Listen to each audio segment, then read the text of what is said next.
and a salute to you. Why don't you tell us a little bit about the Mount Carmel Society to kick this off?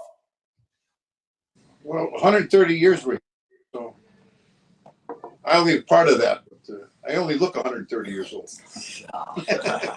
You know, one thing I want to tell Frank is it was I think portrayed the wrong way, as this was a Mafia social club, and you know, it gets put in the papers because obviously there was a notorious murder that took place right outside the store. But you know, this was, Frank will tell you, a social club that Springfield had was loaded with Italian immigrants, infested with, you know, just so many Italian immigrants, and some of them were like myself in the organized crime. But am I right? Fair to say, Frank, this wasn't a Mafia social club. No.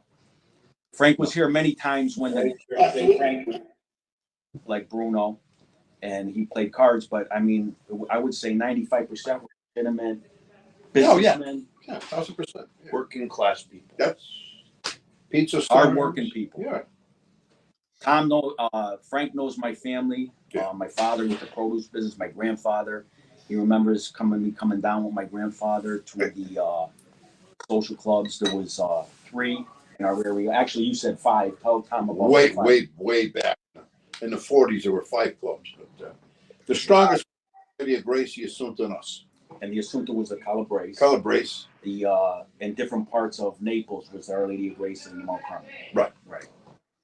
Okay, so yeah, because typically social clubs, as you guys know, especially earlier on, they would either get together by, you know, area or zone, by town or by area, or by soccer club and have some association.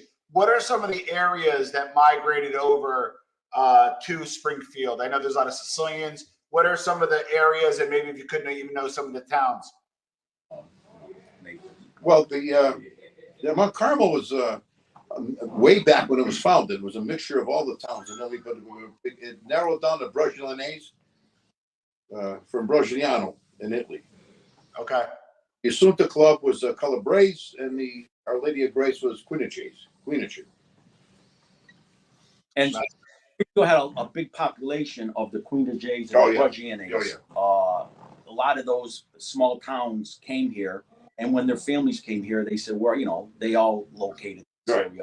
And there was a big presence of Calabrese, which was the, you know, one street over.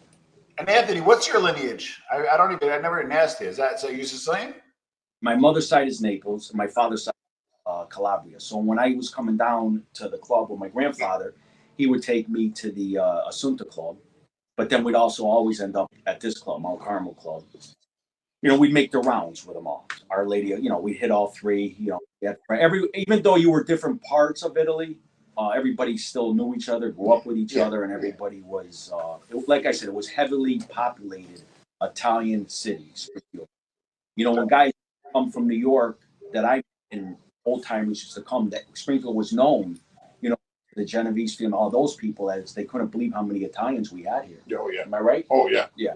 This was Little Italy. Yeah. I mean, it was, you know, and it's spread out. You know, the Springfield's a small city, so it gets spread out throughout all of Springfield, and there was a lot of suburbs with it, so it doesn't give it that neighborhood. Well, South End was the neighborhood feel, but I'm saying even afterwards, it goes broadens out to all the suburbs. Well, even 6 Corners. Yeah, that's where I grew up. Wow. Me too. That was all Italian. Right. 6 Corners is where I grew up, Tom, and me too.